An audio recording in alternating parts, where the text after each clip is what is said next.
여러분, 또 경제 위기 온다. 그 단서는 어디 있을까요?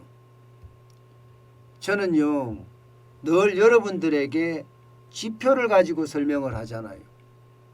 제 개인적인 의견이 아니라 지표는요, 거짓말하지 않거든요. 예, 지표가 현실적으로 딱 맞지는 않을 수도 있으나 추세적으로는요, 거의 맞습니다. 제가 여러분들에게 경제에 대한 전망을 했을 때 틀린 거 보셨나요? 아마 거의 안 틀렸을 겁니다. 그만큼 다양한 지표를 가지고 여러분들에게 제가 분석해서 전망까지 해드리기 때문입니다. 자, 또 경제 위기 온다. 그 단서는 여기에 있습니다. 선행지수 순환 변동치가 6개월 연속 하락하고 있습니다. 지난 6월에 지난 작년이죠. 104.4를 기록하던 것이 7월에는 102.6으로 떨어지기 시작해서요. 12월까지 101.2까지 주르르르 미끄럼처럼 지금 떨어지고 있는 겁니다. 그 전까지만 하더라도 2020년 6월 이후에 13개월 연속 상승을 했었거든요. 그런데 6개월 연속 하락한다. 이 말은요. 일반적으로 경기 순환의 어떤 전환점이다. 이렇게 이야기할 수 있습니다. 6개월 연속 하락한다. 선행지수 선환 변동치라는 게 앞으로 6개월 후에 경제가 어떻게 될 것인가를 나타내주는 현재의 지표거든요. 그런데 그 현재의 지표가 경기가 더 나빠진다고 이야기하고 있습니다. 문제는요, 여러분. 문제는 지금까지 문재인 정부는 경제가 좋다 했지요. 실제로도 좋아졌다고 이야기했습니다. 한번 볼까요? 지표로도 그렇게 나옵니다. 12월에 동행지수 순환 변동치를 보면 현재 경기가 좋아지는 모양새죠. 현재 경기가. 지금 보시다시피 10월에 101을 기록하고 나서 11월에는 101.4, 12월에는 102.1까지 상승 추세입니다. 경기가 좋아졌다. 그래서 이들은요, 경기 좋아졌다 자화자찬을 계속하고 있거든요. 바로 여기에 근거가 됩니다. 여기에서. 이게 말입니다. 100 이하로 떨어지지도 않고 계속 올라간다는 사실에 경기 좋아. 걱정하지 마. 이렇게 이야기한다는 겁니다. 그런데 여러분, 실제 여러분들이 느끼는 경기는 어때요? 굉장히 나쁘죠. 굉장히 나쁜 이유가 있습니다. 왜냐하면요, 돈 풀어서 하기 때문에요.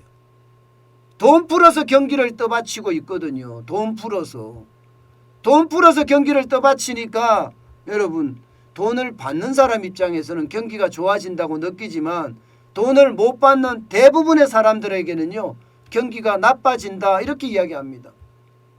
실제로도 말입니다. 여러분, 2021년 8월에 무려 34조 9천억 원을 뿌렸죠. 34조 9천억 원을. 그 34조 9천억 원을 뿌린 게 실제 동행지수 선환 변동치가 이렇게 변화하는 데 일조를 했습니다. 변화하는 데 일조를 했어요. 여기다가 말입니다. 여러분, 11월 12월에는요. 위드 코로나 정책도 실행을 했지만 소비 쿠폰도 또 엄청 뿌렸습니다. 소비 쿠폰도 엄청 뿌려가면서 말입니다. 소비를 진작시킨다는 별 희한한 정책까지도 계속 시켰습니다. 그 돈만 해도 적은 돈이 아니에요. 어마어마한 돈을 뿌렸습니다. 그러니 경기가 좋아진 듯 보이죠. 정부가 돈을 뿌렸으니까 진짜 좋아진 듯 보이는 거예요. 그런데 우리가 못 느끼는 것은 이게 부채로 성장하니까 못 느끼는 거예요. 부채로. 실제로 이렇게 돈을 뿌리니까 보세요, 여러분.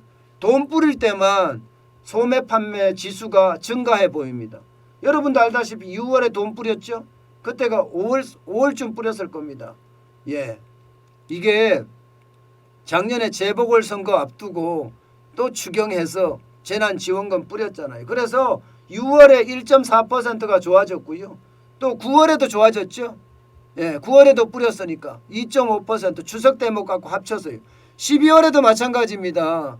재난지원금이 덜 쓴 영향과 소비지원금을 엄청 뿌려놓으니까 이렇게까지 또 성장을 한 겁니다.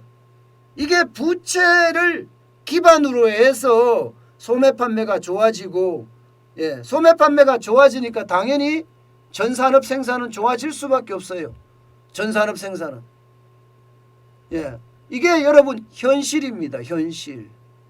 예, 전산업 생산은 12월에 1.8%까지 좋아졌어요. 1.8%까지.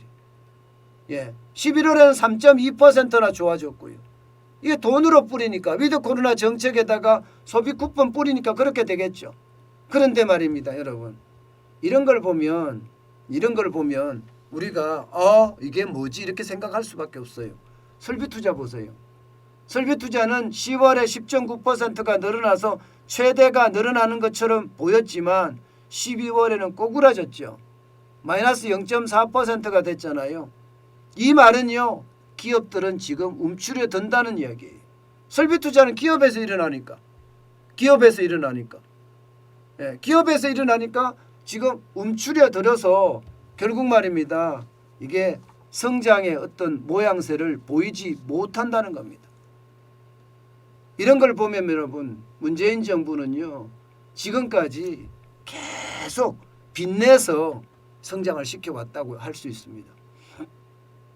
소득주도의 성장이라는 이야기는 진짜 속아 웃을 이야기고요. 실제 문재인 정부의 성장은요, 빚을 내서 성장을 한 겁니다. 예, 보시다시피 문재인 정부가 지금 역대 정부보다가 돈 뿌린 걸 보면 엄청나죠. 415조 5천억 원을 뿌렸습니다. 박근혜 정부에 비하면 말도 못하게 많이 뿌렸죠. 말도 못하게 많이 뿌렸어요. GDP 대비 국가 채무 비율의 증가폭도 14.46%나 될 정도입니다. 그 정도로 말입니다. 이게 빚내서 성장한 거지, 예, 실질적으로 경기가 좋아져서 이게 좋아진 게 아니에요. 여러분도 알다시피 지금요, 문재인 정부는 이렇게 빚을 내서 좋아지게 만든 게 한두 개가 아닙니다. 한두 개. 이거는 착시예요. 결국 말입니다. 앞으로 돈을 뿌리지 않는다면 경제가 성장하지 않는 최악의 결과를 가지고 올 수도 있습니다. 일본이 그랬잖아요. 돈을 뿌렸는데도 성장이 되지 않는 최악의 결과, 디플레이션이 왔잖아요. 우리도 그런 디플레이션이 올라는 거 저는 그렇게 오래 걸리지 않는다고 봅니다. 그만큼 말입니다.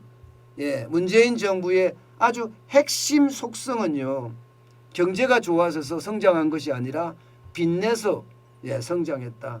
이렇게 이야기하면 그게 정답입니다.